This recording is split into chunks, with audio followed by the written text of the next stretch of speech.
Students, in this video we will talk about one of the passive transport process, that is osmosis. Subscribe कीजिए हमारे channel को और bell icon को दबाइए हमारी लेटेस्ट वीडियो सबसे पहले देखने के लिए। First of all, we will write the definition of osmosis.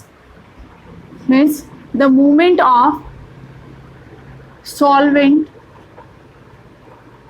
Whenever we use solvent means H2O or water, we can say movement of solvent from its higher concentration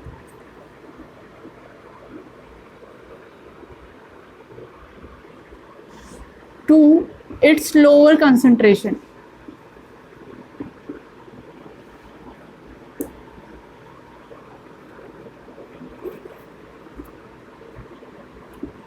Across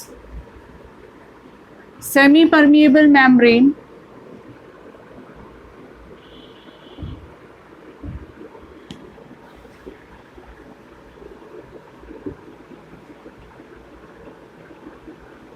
till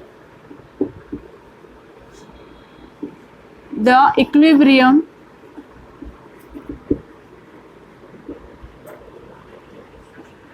reached. Means osmosis is a process in which movement of solvent takes place from its higher concentration. Means this its word is very important. Means here we are talking about the concentration of solvent, कि जो solvent है उसका movement होगा कहाँ से, इसके higher concentration से इसकी lower concentration की तरफ. देखिए let's see one example. Here I am drawing a vessel having two compartments separated by semi-permeable membrane, compartment A and compartment B. These two compartments are separated by semi-permeable membrane and these are filled with water up to this height.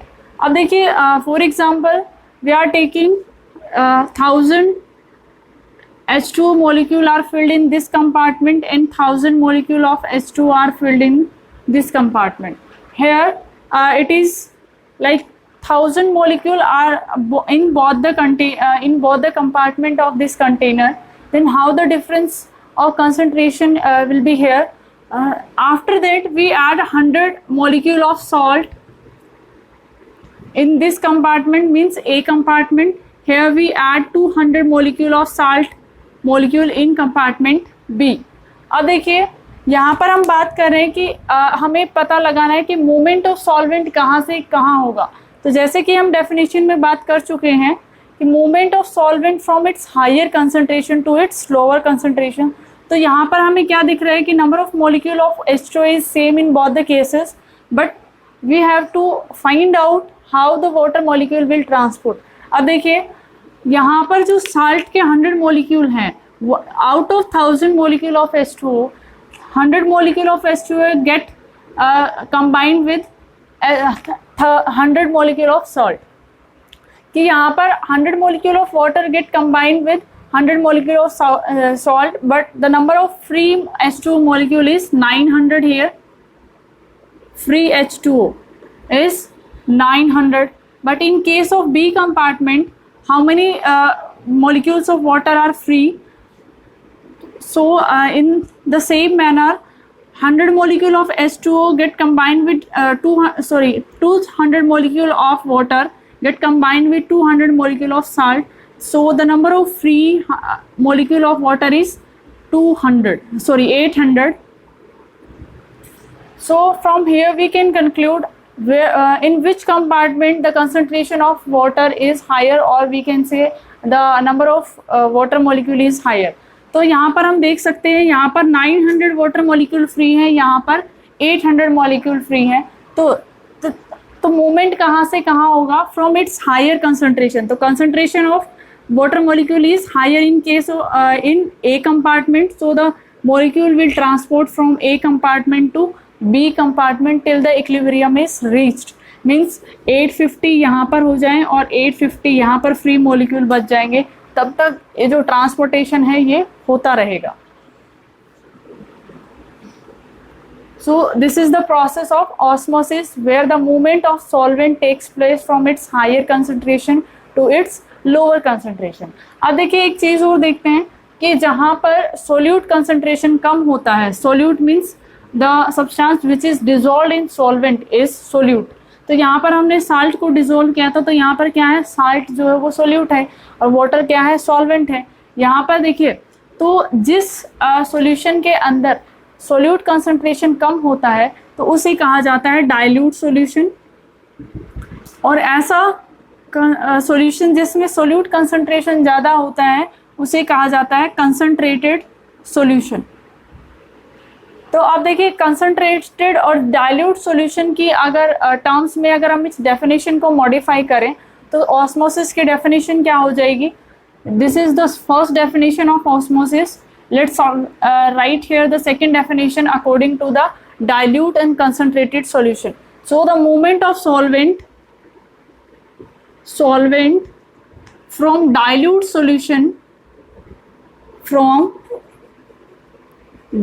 solution to concentrated solution across semi-permeable membrane till the equilibrium reached. The rest will be the same as this definition. The movement of solvent from dilute solution to concentrated solution. This is the another definition of osmosis. The meaning is same.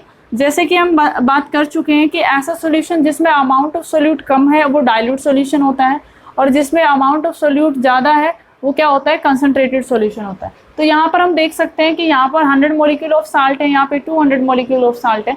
तो यहाँ पर number of solute जो है वो ज़्यादा है तो इसे हम इसलिए कंसंट्रेटेड सॉल्यूशन कहते हैं, और यहाँ पर नंबर ऑफ सोल्यूट कम है तो इसे हम डाइल्यूट सॉल्यूशन कहते हैं. अब देखिए एक चीज़ है कंसंट्रेशन, हम बात कर रहे हैं ना कंसंट्रेशन की. Concentration of solute is less, concentration of solute is high.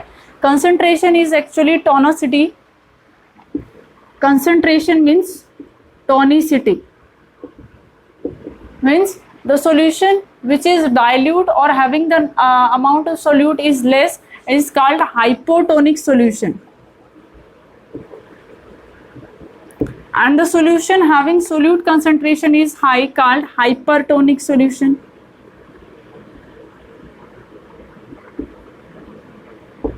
देखिए जो सॉल्यूशन में सोल्यूट का अमाउंट कम है उसे हाइपोटोनिक सॉल्यूशन कहा जाता है, और जिसमें सोल्यूट कंसंट्रेशन ज़्यादा है उसे हाइपरटोनिक सॉल्यूशन कहा जाता है. तो इस टर्म्स में भी हम जो ऑस्मोसिस है उसकी डेफिनेशन दे सकते हैं. तो movement of solvent from hypotonic solution to hypertonic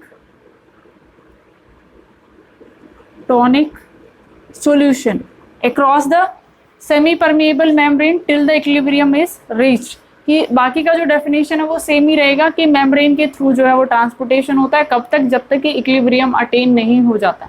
यहाँ पर क्या है कि हाइपोटोनिक वो सॉल्यूशन जिसमें अमाउंट ऑफ सोल्यूट कम है, और हाइपरटोनिक वो सॉल्यूशन जिसमें अमाउंट ऑफ सोल्यूट ज़्यादा है. तो यहाँ पर हम जो डेफिनेशन है वो इस टर्म्स में भी दे सकते हैं. तो मूवमेंट ऑफ सॉल्वेंट की कहाँ से सॉल्वेंट का मूवमेंट होगा, हाइपोटोनिक सॉल्यूशन से हाइपरटोनिक सॉल्यूशन की तरफ. तो यहाँ पर हम 3 डेफिनेशन के बारे में बात कर चुके हैं ऑस्मोसिस की. सबसे जो फर्स्ट डेफिनेशन है वो उसमें क्या आता है, हम सॉल्यूशन की फॉर्म में ही, सॉल्वेंट की फॉर्म में ही हम डेफिनेशन दे रहे हैं. The movement of solvent from its means we are talking about solvent, its higher concentration to its lower concentration. कि सॉल्वेंट का जो कंसंट्रेशन है जहाँ पर ज़्यादा है वहाँ से किसकी तरफ वो मूव करेगा, कम की तरफ. Across the semi permeable membrane means through the semi permeable membrane. कब तक करेगा, till the equilibrium is reached in both the side of the semi permeable membrane. कि इस सेमी परमेबल के इस तरफ और इस तरफ जब तक दोनों तरफ एक जैसा कंसंट्रेशन सॉल्वेंट का नहीं हो जाता तब तक वो जो मूवमेंट है वो चलती रहती है. इस इक्विलिब्रियम, इस इक्वल अमाउंट ऑफ सोल्यूट को, इस पोजीशन को कहा जाता है इक्विलिब्रियम. कि अब दोनों तरफ जो अमाउंट ऑफ सॉल्वेंट है वो जो है एक जैसा है.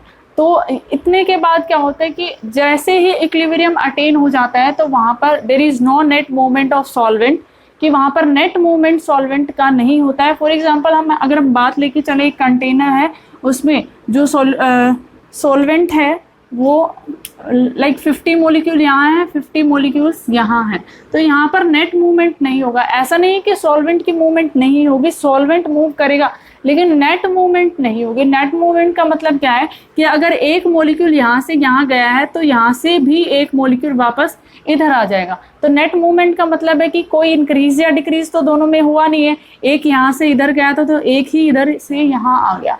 तो क्या हुआ कि कंसंट्रेशन जो है वो सॉल्वेंट का दोनों तरफ सेम रहा, इसीलिए नो नेट मूवमेंट इसे कहा जाता है। कि इक्विलिब्रियम अटेन करने के बाद सॉल्वेंट का मूवमेंट तो होता है लेकिन नेट मूवमेंट नहीं होता। जितने नंबर ऑफ मॉलिक्यूल एक कंपार्टमेंट से दूसरे में जाते हैं उतने ही दूसरे से फर्स्ट में आ जाते हैं, इसीलिए इसको नो नेट मूवमेंट कहा जाता है after attaining the equilibrium in case of osmosis.